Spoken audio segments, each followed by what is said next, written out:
Ladies and gentlemen, Caleb.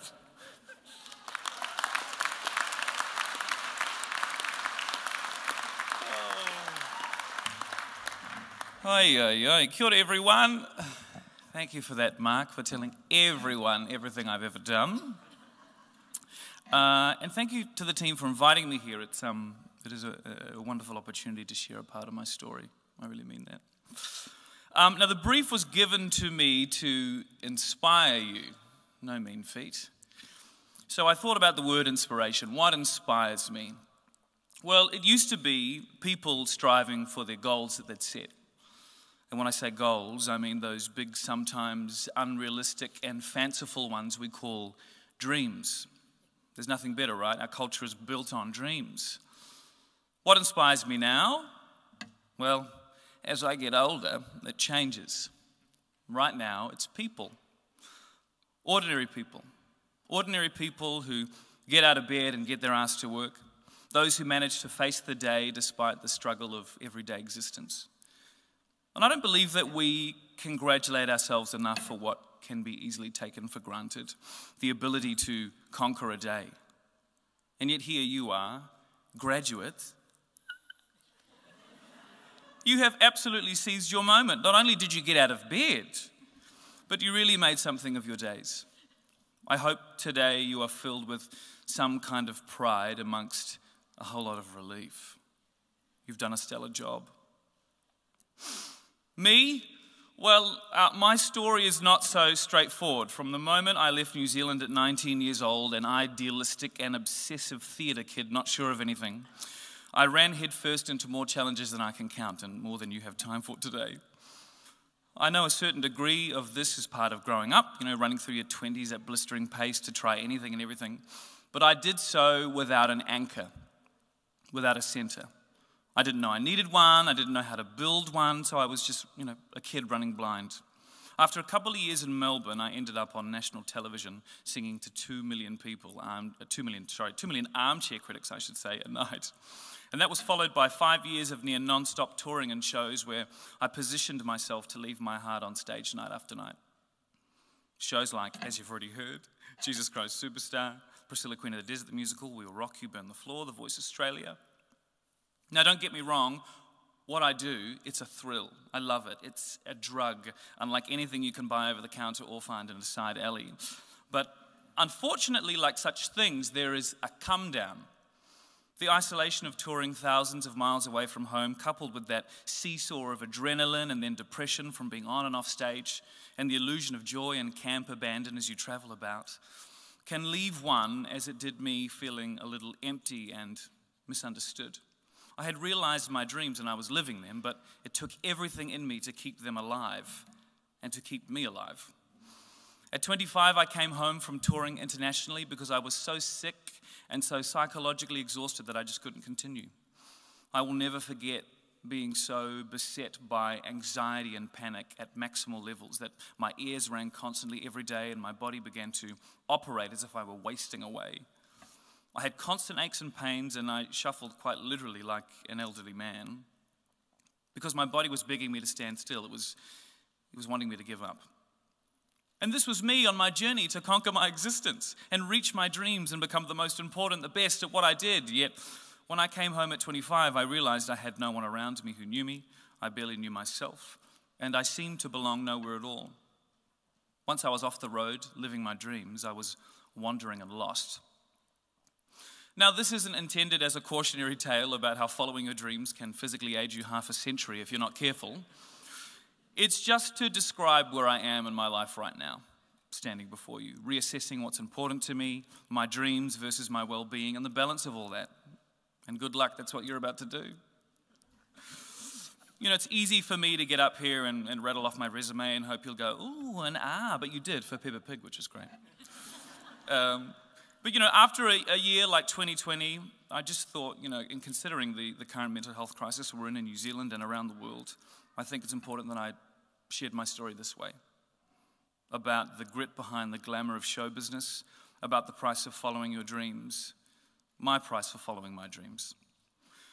Now, with all this in mind, to lighten the mood, I've jotted down a couple of reflections that I want to share and leave with you today. And as a preface, before you think I'm telling you how to live your life, I'm not. This is advice I'd give to myself, first and foremost. There is no preaching here. The only qualification I have for sharing any of these reflections is that I'm alive to share them. So congratulations, me. So reflection number 1, ladies and gentlemen, is talk. Ooh, not too close to the microphone. Talk to everyone you can about how you feel, your beliefs, your ideas, especially share these with people who do not share yours. And don't do this on your social media feeds. Come on, kids, do it in person, face to face, that biological necessity of ours. And in turn, listen. This, embarking on conversation, is the original and most sensational method to revel in the greatest stories and to feel connected to your community. When we share stories, we are not alone. Reflection number 2, keep people close. Not closer than 2 meters, but close.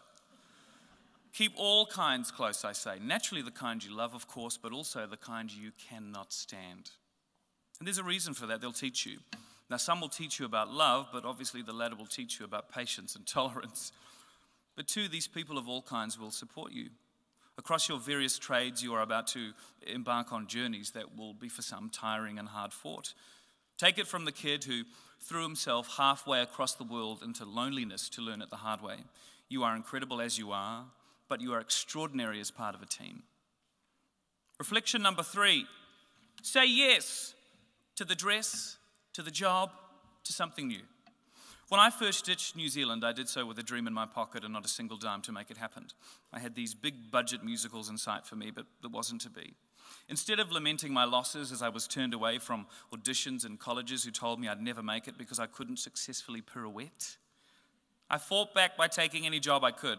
I've been a puppeteer, a classical singer, a drag queen, an MC, a clown, a touring vocalist. I've sung on live television and even played an opera-singing stallion rather suitably named Pavarotti. It's me. My dream was only ever to make money doing what I loved, and I did it through roles I had never anticipated, but ultimately via roles I so lovingly cherished.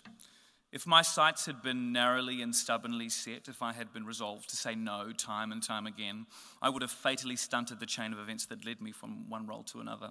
So I implore you today, tomorrow, next week, say yes. Reflection number 4, be patient. Okay, there's time.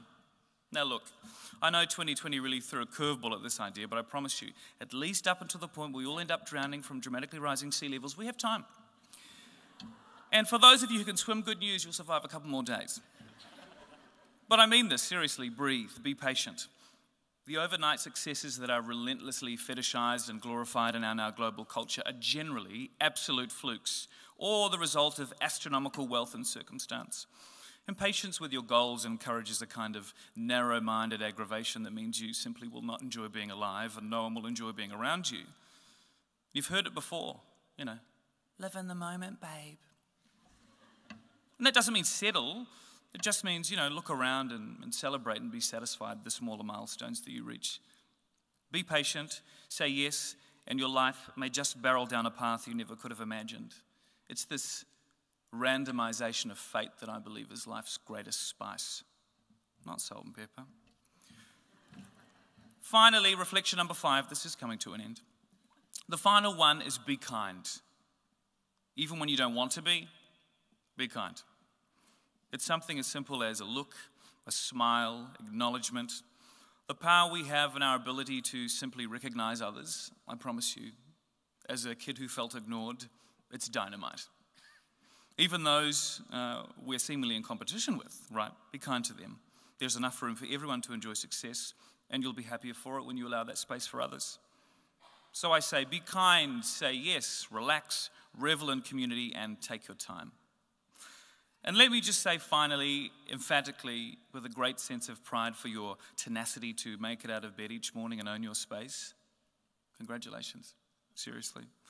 This triumph of yours is a result of your patience with yourself, because I know it's hard, and your desire to see your goals through. I cannot wait to see where your continued hard work takes each and every one of you. Thank you for allowing me the space to share, and once again, congratulations, you made it, babe. Thank you.